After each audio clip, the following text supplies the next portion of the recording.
Ever since gapping up on February 14th, Uber's stock price has been forming this horizontal range, which has recently presented a slight decline, which can be the slightly bearish foundation for this Fibonacci fan, which is the only new addition from last time. Will keep the same extension and retracement levels along with the time zone lines. If a more noticeable decline is to develop, it could follow the lowest fan line, down onto 74. Where price has a better chance of closing lower if daily volume can get back to at least 23 million. Now putting a spiral pointing down from the April 2nd bull hammer candle highlights the possible path price can take and where it can be delayed in attempting another break over the 82 to 84 range. Because even if this week closes in the green, there's still decent resistance potential in the low 80s, especially where there's contact with the spiral. On the Palo Alto network stock chart, price is essentially getting back to the initial gap down range.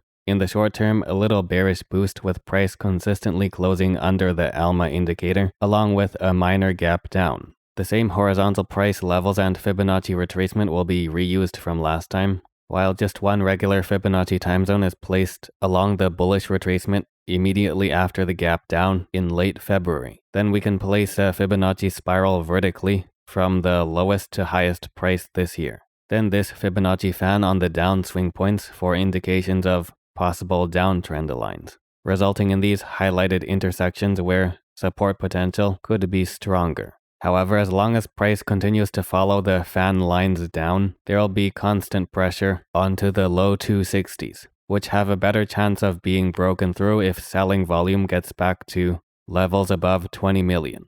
We can only say the long-term bearish advantage is decreasing once price is closing back over 300.